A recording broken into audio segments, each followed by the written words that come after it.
Next podcast with Chris and Todd. All right. Well, hey, welcome back to the next podcast. I know all of you are dying to know because I was this morning, and so I want to share this information with you. Todd, when you are alone in your car driving around Rapid City, the greater Black Hills area, yes. what is on your radio? Usually sports radio is on, so I listen to a lot of that, or I'm listening to a book. Occasionally I'll put it on some music, that kind of stuff. What kind of music you picking, Todd? It's all over. Are you a Barry Manilow kind of guy? No. Little Rick Astley? Nope. It can be 90s grunge music. Ooh, 90s grunge. Wow. Yeah. I loved a lot of that. That was high school days, man. Okay. There you go. And then, or it's classic rock, or then it's worship music. And it's a wide variety. That is a wide variety. Yeah, giddy up, man. Yes. How about you? Dude, there are... Yeah, if I'm going a long distance across town, every now and then I'll throw in a book, but usually it's like Gable Price and Friends, MXPX, Nathaniel Ratliff, and the Night Sweats. There you go.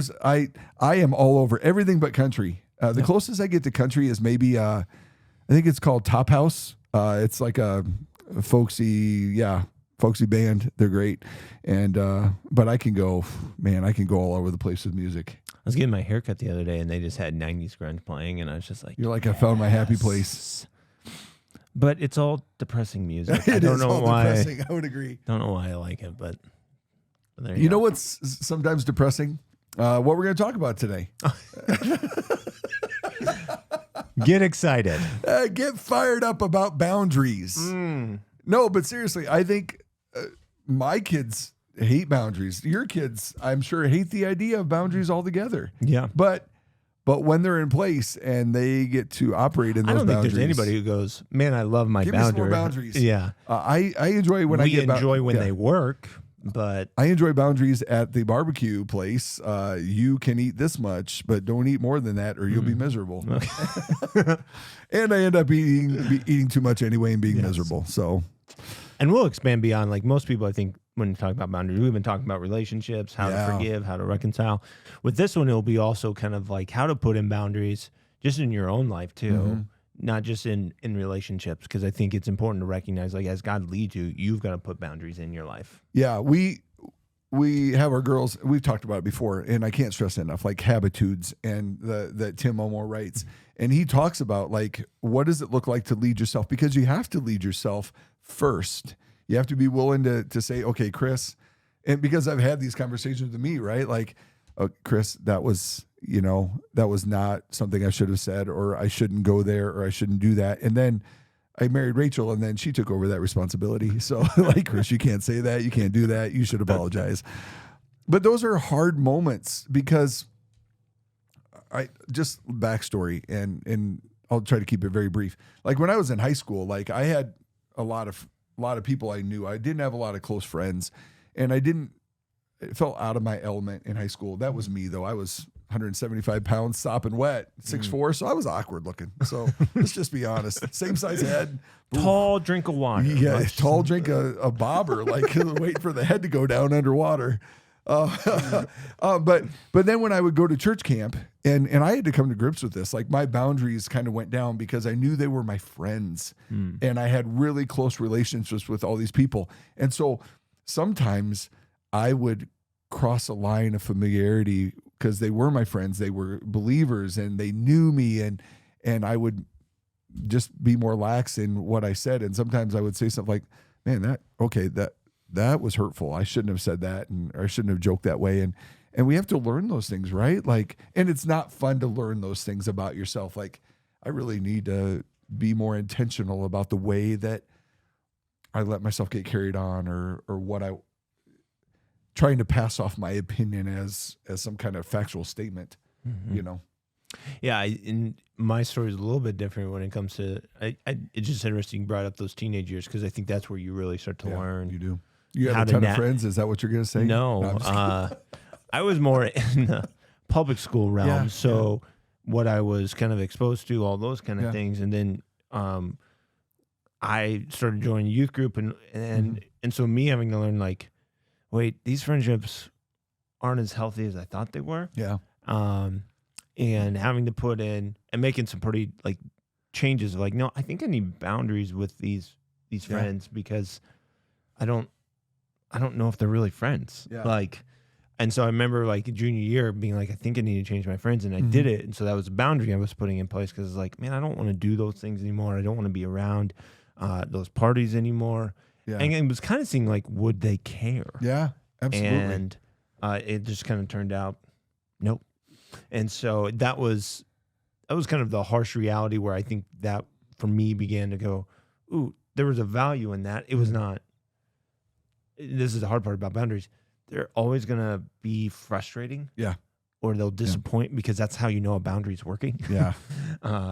It's going to kind of create that like tension or that new reality that you don't want to know. Like to find out, it's like, oh, none of these friends have called me since I've stopped showing up to these things and stopped doing these things. And so that was kind of like, oh, I thought we had better relationships, but and we that don't. That is the strange tension of that too, because you made the conscious decision to say, I need to step away from this.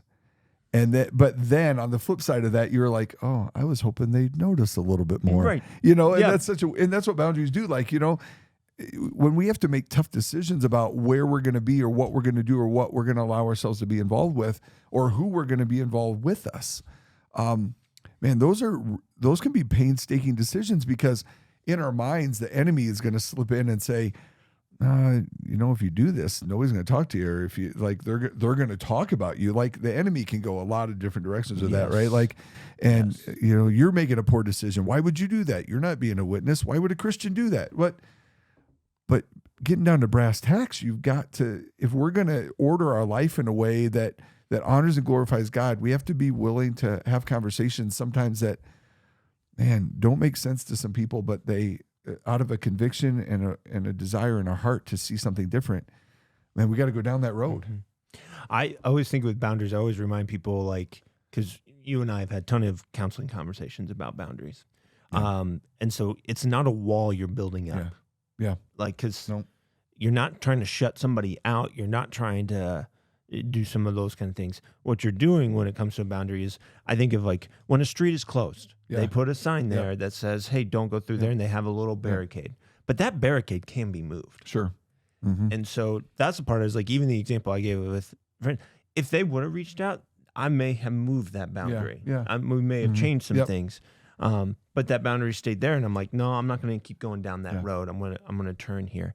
And I think that's the picture I would want people to think of with boundaries, because I'd be curious how you navigate this, because sometimes the question, especially within marriages, is like, should there be boundaries? And I go, absolutely, there should be.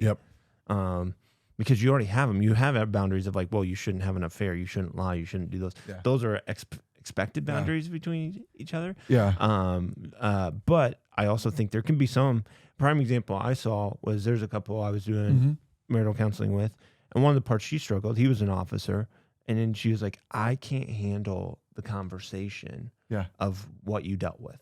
Especially if it's a really rough day. Yeah, absolutely. And he was like, okay, but you're kind of the person I process things with. But I looked at both of them and I was like, she's raising up a legitimate boundary here. Like she doesn't want to have to process why that happened or who did this and getting into that.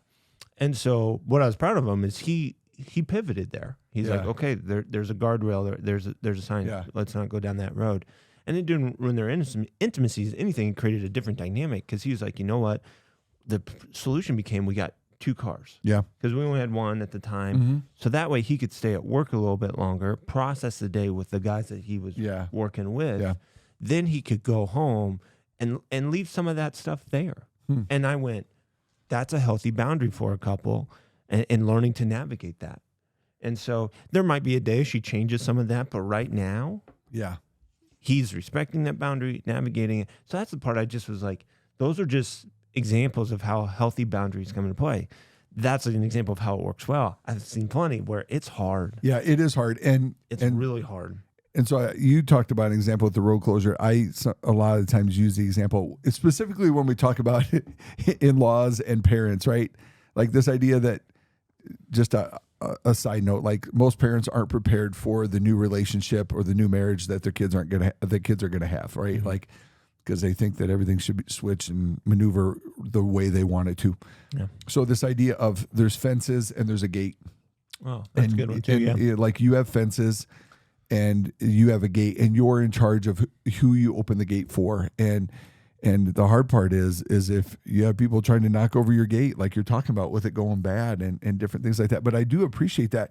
The one thing that I would always stress is you have to continue that conversation, because maybe there is something in his rhetoric or in his conversation that he needs her to know. Yep. And like, hey, I know this is tough. And that's another aspect of boundary conversation, right?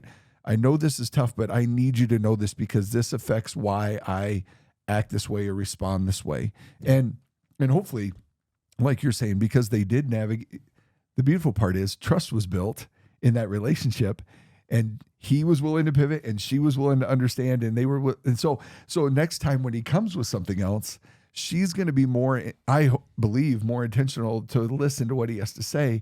But you're right. When we shut off and when we close down or we ignore or we, again, here's the childish part of it, we belittle or berate somebody for putting up a boundary because we don't like it, that doesn't expose it in them. It exposes the weakness and the situation that we have to deal with. Because, we talk about all the time, like you're a product of where you came from and what you saw modeled. And so if you don't handle conflict well, if you don't handle confrontation well, you're not going to handle boundaries well. But it's a necessary aspect to healthy relationships. Should I let them plow through the gate? No. Is it still loving if I tell them no? Yes, it's very loving, because there are areas and ways that we have to navigate better as couples and relationships in general to see just a willingness of give and take. Because if you're the only one giving or they're the only one, like nobody wants to feel like they're getting manipulated or taken advantage of. And those are some of the really bad aspects of I think when we talk about boundaries and stuff. So yeah, and boundaries within a relationship component, you're going to have, man, if you can respond in a very respectful, it is a huge blessing to the other person who's willing to be, who's trying to be vulnerable and say, man, this really bothers me. And to think they've thought about this, they've processed this. And so that's one response. Now, if you're putting in the boundaries, here's the thing I would encourage you to do is you need to double check that with somebody. Yeah. I think, because you've got to go, am I even putting in healthy boundaries? Yeah, because I've seen that, like, there's sometimes dynamics like, no, that's not a healthy boundary. That you need to be navigating that as in that relationship. You need to be. If you're just avoiding confrontation or avoiding the situation. I don't want to fight with you, so we're just going to avoid that. That's my boundary. See you later. Yeah. Like that's not a boundary. But we've seen aspects of that, right? Like somebody moves, somebody gets angry, somebody just responds in a way that is so out of the ordinary because you've been hurt. So, the old adage, you hurt because you've been hurt.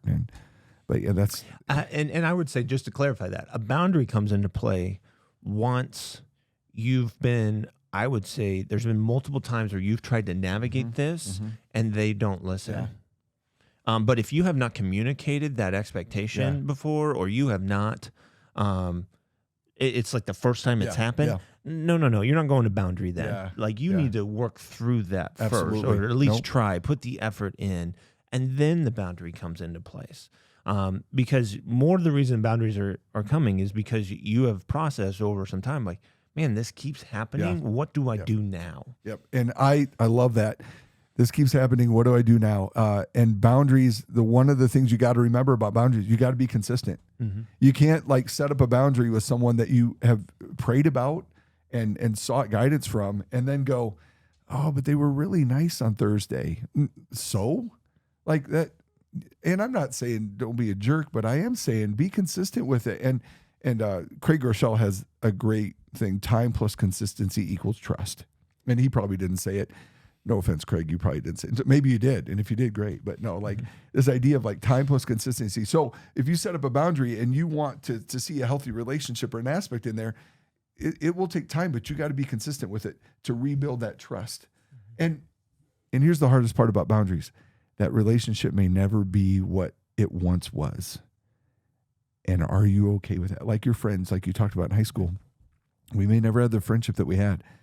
Am I okay with that? Because once you set up that boundary and you're willing to walk it out, man, it may change. And I understand that within a friendship, within some family, you can kind of navigate. Within marriage, that's really hard to navigate that. Yes, it is. And so that's where counseling, all those kind of things can come into play. But I would also add to that. So that's kind of in relationships. Yeah. But there's also boundaries within yourself of kind of learning. I was just recently talking to someone, and what's crazy is they're dealing with something, but they're internalizing it so much. Like they're taking on all the weight of the problem and being like, I need to solve this. So then it's turning into control issues. Like, okay, I need to, if I can just get them to do this or do that, then it will be fixed. And I went, that's not your weight to carry. Yeah. And so learning to almost have a boundary with yourself of going, wait, and this is an example, am I internalizing this too much? Yeah. And trying to control it and do the work that God actually needs to do. There's a boundary there. Yeah. On the other parts of it, it's learning to put in boundaries. If you struggle with certain sin or certain addiction, you're like, I've got to put boundaries in my life to keep me from going down that route. I know for me, like some of the boundaries became like, what I'm watching is a huge, and I went, nope. And the older I get, the more those boundaries seem to get a little bit stronger and more like, nope, that's not a gate. I like that language that I want to open it all. Yeah. And it is. And it's so freeing when you can establish those boundaries and feel good about it, because it keeps you from saying something that you may have said in the past and felt regret about, right? Like, I don't need to insert myself into that conversation, or I need to relinquish control. And I love how you said that, like, God needs to have control over it, and you need to give it to him and release it to him. But also those boundaries for ourselves, like if you don't have boundaries for yourself, you're going to get swept away by whatever tide comes. And those are so freeing to know that they're there to say, okay, I don't go there. And the beauty of it is, again, go back to that time plus consistency. If you say like, I'm going to give it time and I'm going to be consistent, man, sometimes it becomes something you don't even think about anymore. And it's so beautiful to not have to like have that extra weight of worrying or have that extra weight of thinking about it. You're like, no, this is just not a part of what I do anymore. Yeah. And I love that. So I think there's almost, we talk a lot about intentionality, but I think boundaries helps you kind of accomplish that. Yeah, like if you want to be intentional about working out or about time with the Lord or whatever it may be, well, then you've got to say no to other things. Yes. Yep. And so that means, okay, that's the guardrail I'm putting up. These are the things, so I can take this path that I believe God is helping me go down. But I think along with that, there's a grace component of going, okay, if you're not too careful, you'll put the perfect plan together. Yeah. And you go, wait, does God have the ability to mess with that and move your boundaries around and move to where I'm always like grace and boundaries, like, and be like, okay, I've got this boundary in place, but what if God goes, okay, it's time to move this one here or move this one over this way, or we're actually going to open this up now. And so some of these would be obviously no, if it's sin, God's going to be like, keep that boundary right there. But there could be like, hey, that door was closed or that gate was closed for a relationship. But God goes, you need to open that again. Yeah. Yeah. And because they've made change or because, I think that's a beautiful thing to keep your mind open and keep your head straight. And I get messed up in my head a lot and just overthinking things.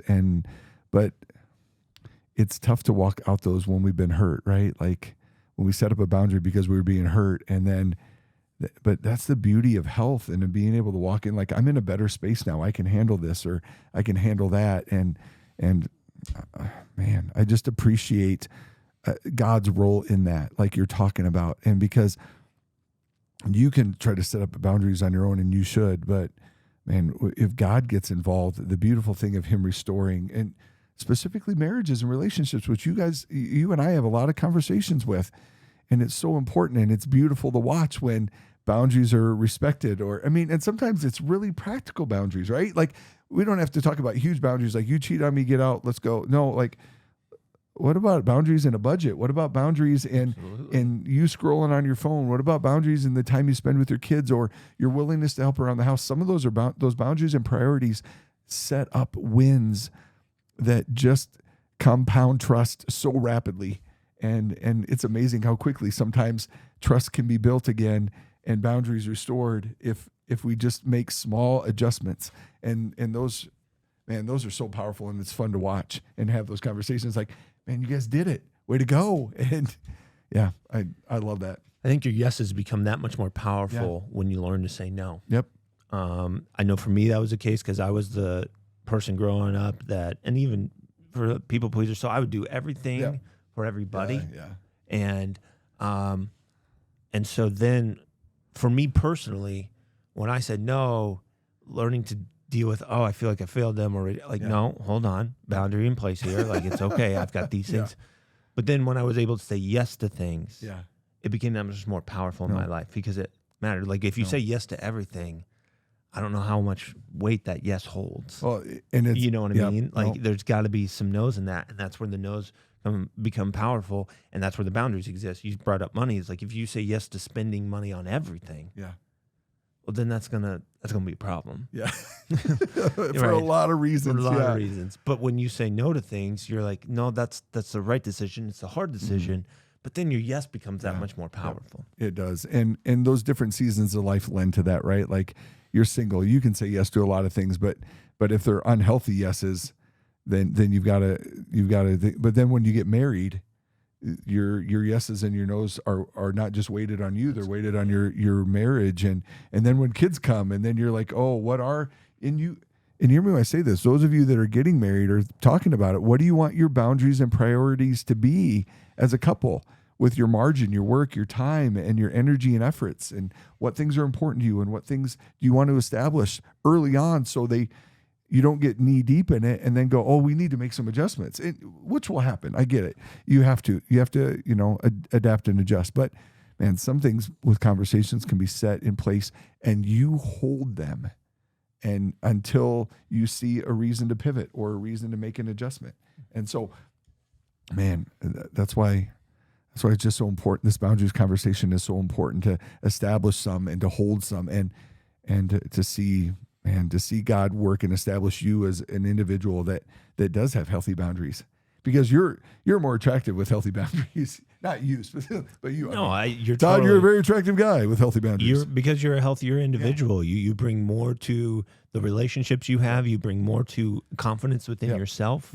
Like, there's wins along the way that are so big, and I think it builds trust within your relationship with God to see God helping you navigate this, because this is not something you solve on your own. No, like, God's going to have to lead you. There's so much just gray area with a lot of this. But then God helps you kind of understand, nope, this is where it becomes a little bit more black and white for me, and that's okay, and that's normal, and that's healthy. But it's just working through it. And I would say one resource I would recommend, and he's got a lot of different books, him and the other author, but Dr. Henry Cloud wrote a book called Boundaries, and it's boundaries in marriage, boundaries in parenting, and such a helpful resource there. One of my other favorite books of his, and I'm glad you brought that up, is The Power of the Other. And it talks about agreements that we make with other people, and it's just such a truth-telling book. And I thought, I'm not trying to dive back into our boundaries conversation. I think sometimes our boundaries is what we say and what we share. This idea of oversharing is a boundary that one of the ones that I had to learn. Like, because I wanted so badly to have relationship and friendship, throughout the course of different seasons of my life. I mean, I would overshare things, and you have to be okay saying, nope, that's a conversation for someone else, or that's a conversation I just need to think about some more, and I just need to say no to, because then if you say something and that person doesn't hold that same boundary that you have, then you wind up getting hurt and frustrated really quick. And it will save you a lot of frustration if you learn to say, okay, what's the boundary of me checking what I say and what I don't say of things that I know or don't know? And I say all that because I just been grateful for a couple friendships lately that have been people that have been safe that I can go to and say, hey, this is what's going on in my life. And I know that you're going to keep it there. And I'm so grateful that you're going to lift that up in prayer and you're helping me carry the weight. That was just something that just kind of popped in my head. And I'm just super thankful for those individuals in my life and I know you have them as well, that you can look at and say, hey, this is what's going on. And I know this is a good boundary that I can share this with you, and you're going to lift me up. So that's a good point. Like you need some friends to help you hold you accountable with your boundaries, Yep. but also help you kind of implement those Yep. boundaries too. But that's not everybody. No. That's just a few. Yep. So have that circle. Brotherhood. there you go. Yeah. Sisterhood too. No, always sisterhood. Yeah. Yeah. Well, I mean, we talked about it at men's retreat. So I'm sure women talk about that at women's retreats. And they need it. Sisterhood of the traveling pants. Or something like that. I love it. Is it traveling It's a movie. pants? It's I know the traveling pants. Okay. Like, yeah. There Anyway, hey, anything can happen here on the podcast. Yeah. So, hey, really hope this was a beneficial conversation. One that Todd and I were excited about. We enjoy, and it's not always fun to have the conversations, but it's a necessary one. Go after boundaries. Yep. Learn to put them in your life. Think of the fence and the gate metaphor, and going after. Okay, just some things to point out. Like learn to put them in. Learn to have them within your individual life. But also, I think you brought it up a little bit. Like, don't put them in right after a hurt. Like, give that some time. Have some people you lean on, and gather wisdom, and allow this journey to start happening. Like, nope, these boundaries are healthy, because you'll love it if you're willing to walk through that journey. Yeah. Hope you have some better boundaries. We'll see you next time.